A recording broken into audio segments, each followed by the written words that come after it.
Good morning बच्चों। मैं Shankar Singh, diet प्रवक्ता सोनभद्र। आज दिनांक 19 जून 2021 दिन शनिवार को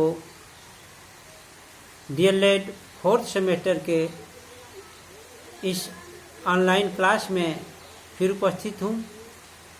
जैसा कि पूर्व के क्लास में हम लोगों ने शैक्षिक प्रबंधन एवं प्रशासन विषय के अंतर्गत प्रबंधन के मानवीय संसाधनों पर चर्चा किया था। आज हम लोग शैक्षिक प्रबंधन एवं प्रशासन में कक्षा कक्ष प्रबंधन पर चर्चा करेंगे। जैसा कि आप जान रहे हैं, कक्षा कक्ष प्रबंधन का मतलब कक्षा में किए जाने वाले उन समस्त प्रयास से है जो कि बालक के लिए, विद्यार्थी के लिए सर्वाधिक उपयोगपूर्ण होता है। इस संबंध में कक्षा कक्ष प्रबंधन पर ध्यान दें तो देखते हैं कि शिक्षकों द्वारा विद्यार्थियों के सौहार्दपूर्ण सहयोग से उनका ध्यानाकर्षण, अनुशासन, नियंत्रण एवं अभिप्रेरण करने की व्यवस्थित प्रक्रिया है। बात समझ में आई होगी कि कक्षा कक्ष प्रबंधन शिक्षकों द्वारा विद्यार्थियों के ध्यानाकर्षण, सहयोग और अनुशासन, नियंत्रण एवं अभिप्रेरण की एक व्यवस्थित प्रक्रिया है। अर्थात शिक्षक द्वारा विद्यार्थियों का ध्यान आकर्षण इस रूप में करना कि पढ़ाए जाने वाले पाठ्यक्रम, प्रकरण विद्यार्थियों तक प्रभावपूर्ण ढंग से संप्रेषित हो सकें और विद्यार्थी आत्मीयतापूर्ण ढंग से पाठ्यक्रम को ग्रहण कर सके। यह व्यवस्थित क्रमबद्ध प्रक्रिया कक्षा कक्ष प्रबंधन कहलाती है। मैं समझता हूँ कक्षा कक्ष प्रबंधन का इससे आप क्या यूज है एक शिक्षण के लिए, ये भी आप समझ पा रहे होंगे। तो कक्षा कक्ष प्रबंधन की प्रक्रिया को उपयोगी एवं प्रभावपूर्ण बनाने के लिए कुछ तथ्यों का प्रबंधन होना आवश्यक है। जैसे कक्षा का वातावरण, कक्षा का उचित आकार, बैठने की व्यवस्था और उचित प्रकाश के साथ साथ अभिप्रेरण एवं नियंत्रण, प्रभावपूर्ण शिक्षण विधियां, प्रविधियों का उपयोग तथा बेहतर संप्रेषण, अवलोकन तथा आकर्षित शिक्षण सामग्री का उपयोग के साथ साथ रुचियों को बढ़ाने के लिए उचित रीइंफोर्समेंट और फीडबैक जैसी क्रियाओं का होना महत्वपूर्ण होता है। कक्षा कक्ष प्रबंधन शिक्षण अधिगम प्रक्रिया के लिए काफ़ी उपयोगी होता है। कक्षा कक्ष प्रबंधन हम क्यों करते हैं, अर्थात कक्षा प्रबंधन के उद्देश्यों पर ध्यान दें तो ये निम्नलिखित प्रकार से स्पष्ट किए जा सकते हैं। जैसा कि आप जानते हैं, कक्षा कक्ष प्रबंधन के अंतर्गत शिक्षक और विद्यार्थी दोनों की अहम भूमिका होती है और दोनों मिलकर उद्देश्यों को पूरा कर पाते हैं। जैसे वातावरण के भौतिक संसाधनों को स्वच्छ रखना। नंबर 2, शिक्षण अधिगम व्यवस्था को सरल एवं प्रभावपूर्ण बनाना। नंबर 3, कक्षा से संबंधित तथ्यों में समन्वय स्थापित कर बहुमुखी विकास करना। नंबर 4, भौतिक तथा मानवीय संसाधनों का सफलतापूर्वक उपयोग करना तथा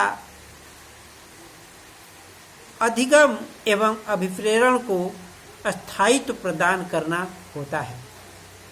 कक्षा कक्ष प्रबंधन की व्यवस्थित प्रक्रिया में छात्र के चिंतन, मनन और ध्यान के साथ रुचियों को पाठ्यक्रम की ओर उन्मुख एवं अभिप्रेरित किया जाता है।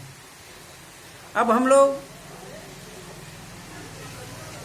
चर्चा करेंगे कि शिक्षण अधिगम सामग्री क्या है, अर्थात TLM अर्थात टीचिंग लर्निंग मटेरियल क्या है और इसका कक्षा शिक्षण में क्या प्रभाव और उपयोग होता है। मैं समझता हूँ कक्षा कक्ष प्रबंधन के बारे में आप समझ चुके होंगे। अब हम लोग चर्चा करेंगे TLM पर। तो TLM के प्रबंधन पर नज़र डालें तो इसका उपयोग भौतिक एवं रूप से लिखित एवं मौखिक रूप से उपयोग में होता है। जैसे शिक्षण अधिगम व्यवस्था में शिक्षण को प्रभावशाली बनाने के लिए उपयोग और प्रयोग में लाई जाने वाली सहायक सामग्री, जैसे वो प्रतीकों, पोस्टरों और चार्टों आदि को TLM कहा जाता है। TLM के उपयोग से बालक के संज्ञानात्मक, भावात्मक और क्रियात्मक अर्थात कॉग्निटिव, कनेटिव एंड क्रिएटिव तीनों रूपों में विकास संभव होता है। TLM वह शिक्षण सहायक सामग्री है।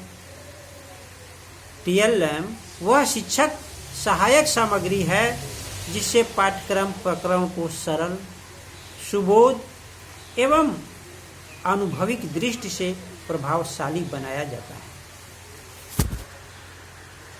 शिक्षण के समय प्रकरण को समझाने के लिए शिक्षक भिन्न भिन्न सामग्री का उपयोग करता है, जिसे TLM कहा जाता है।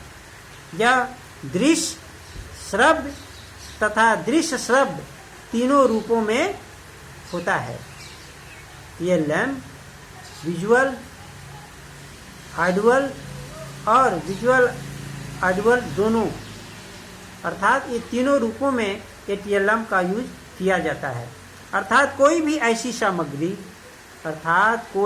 ऐसी सामग्री जिसके माध्यम से शिक्षण प्रक्रिया को उद्दीप्त किया जा सके TLM कहा जाता है। दृश्य सामग्री के रूप में अगर हम देखें तो यह ब्लैक बोर्ड, टीवी, मानचित्र, ग्राफ आदि शामिल हो जाते हैं। इस तरह से दृश्य सामग्री जैसे रेडियो, ऑडियो, टेलीफोन इत्यादि नए टेक्निकल ऑपरेटर्स उपलब्ध हो पा रहे हैं आदि शामिल होते हैं। अब हम कक्षा कक्ष प्रबंधन के चर्चा के बाद देखेंगे कि लर्निंग कॉर्नर क्या होता है। लर्निंग कॉर्नर से संबंधित भी परीक्षाओं में आपसे प्रश्न पूछे जाते हैं। तो ये लर्निंग कॉर्नर क्या है? तो लर्निंग कॉर्नर की बात करें तो लर्निंग कॉर्नर शिक्षण अधिगम का वह व्यवस्था है। लर्निंग कॉर्नर शिक्षण अधिगम की वह व्यवस्था है जिसमें बाल केंद्रित दृष्टिकोण से शिक्षा सामग्री को रुचिकर, सरल तथा ध्यानाकर्षित रूप में बनाया जाता है। शिक्षक में इसका निम्नलिखित महत्व दिखाई देता है। शिक्षण में इसका निम्नलिखित महत्व दिखाई देता है, जैसे TLS अर्थात टीचिंग लर्निंग सिस्टम। TLS अर्थात टीचिंग लर्निंग सिस्टम को प्रभावपूर्ण बनाना, विषय सामग्री को रुचिकर बनाना, उत्तम शैक्षिक वातावरण बनाना, कठिन उपकरणों के साथ जो कठिन टॉपिक होते हैं उनको सरल बनाना, शैक्षिक नवाचारों का अधिक से अधिक यूज करना आदि महत्वपूर्ण होते हैं। यह एक क्रियाशील शिक्षण अधिगम की प्रक्रिया होती है। TLS एक क्रियाशील शिक्षण अधिगम की प्रक्रिया होती है। तो लर्निंग कॉर्नर के रूप में यह जाना जाता है। अब हम चर्चा करेंगे पुस्तकालय प्रबंधन की। तो पुस्तकालय सभी विद्यालयों के लिए आवश्यक माने जाने लगा है। बिना पुस्तकालय के शिक्षण कार्य बच्चे अच्छी तरह से कर सकने में असफल होते हैं, उनमें लगन कम हो जाती है। इसलिए जिससे कि प्रबंधन में संशोधित उत्तम पाठ्य वस्तु के पत्र पत्रिकाएं, चार्ट, मैप तथा अन्य पाठ्यक्रम संबंधी जानकारी भी उचित एवं सम्यक व्यवस्था के रूप में दी जाती है। इस तरह से पुस्तकालय की व्यवस्था और इसके बेहतर उपयोग के लिए निम्नलिखित बातों का ध्यान रखना आवश्यक होता है, जैसे सुंदर भवन तथा सज्जा, प्रशिक्षित पुस्तकालयाध्यक्ष, पुस्तकों का क्रमबद्ध रखरखाव, उपयोगी पत्र पत्रिकाओं, पुस्तकों का वितरण जैसे विभिन्न प्रकार के घंटे के अनुसार पुस्तकों का वितरण यह महत्वपूर्ण होता है। खुले पुस्तकालय की व्यवस्था भी महत्वपूर्ण होती है। विद्यालय में क्रमबद्ध, निश्चित तथा नियंत्रित कक्षाओं का संचालन के लिए समय समय पर निश्चित अवधियों में शिक्षण कार्य व्यवस्था का खाका तैयार करना समय सारणी कहलाता है। हम समय सारणी पर चर्चा कर रहे हैं कि एक शिक्षण के लिए कक्षाओं में उचित समय और उचित शिक्षक, उचित पाठ्यक्रम की सेटिंग और व्यवस्था देकर कक्षा का संचालन ही समय सारणी कहलाता है। विद्यालय में समय सारणी का होना आवश्यक रूप से महत्वपूर्ण है, जिससे काम करने वाले अवधि, विद्यालय खुलने एवं बंद होने का दिन समय तथा उपलब्ध विषयों के शिक्षण के लिए समय समय पर और एक खास अवधि निश्चित की जाती है। यह समय सारणी विद्यालय के स्तर, छात्रों की आवश्यकता, रुचि एवं थकान को ध्यान में रखकर तैयार की जाती है। अर्थात समय सारणी किसी विद्यालय का एक ऐसा चार्ट होता है, समय सारणी किसी विद्यालय का एक ऐसा चार्ट होता है जो कि विद्यालय का एक ऐसा चार्ट होता है जो किए जाने वाले कार्य को दर्शाता है। समय सारणी विद्यालय का एक ऐसा चार्ट होता है जो किए जाने वाले कार्य को दर्शाता है। समय सारणी द्वारा शिक्षक छात्र दोनों क्रमबद्ध, नियंत्रित एवं व्यवस्थित तथा समयबद्ध रूप से शिक्षण अधिगम व्यवस्था को गतिशील बनाए रखते हैं। समय सारणी में अध्यापक और छात्र दोनों को यह पता होता है कि कब क्या पढ़ना है और क्या करना है। अतः यह स्पष्ट है कि समय सारणी एक ऐसा चार्ट है जो विद्यालय के शैक्षिक क्रियाकलापों को दर्शाता है। समय सारणी एक ऐसा चार्ट है जो विद्यालय के क्रियाकलापों को दर्शाता है। इस संबंध में ये H.G. स्टेड ने कहा, अपने दैनिक कार्यों को योजनाबद्ध रूप से संचालित करने के लिए विद्यालय जो व्यवस्था करता है वह समय सारणी कही जाती है। समय सारणी एक साधन है। समय सारणी एक साधन है साध्य नहीं। जब भी इसे साध्य के रूप में करने की चेष्टा की जाती है, यह अपनी महत्ता को खो देता है। इस संबंध में डॉक्टर जसवंत सिंह ने कहा, टाइम टेबल स्कूल का स्पार्क प्लग है। तो ध्यान दीजिए, 1 नंबर का प्रश्न आते हैं। डॉक्टर जसवंत सिंह ने कहा कि विद्यालय में टाइम टेबल स्कूल का स्पार्क प्लग है। और रायबर्न ने क्या कहा?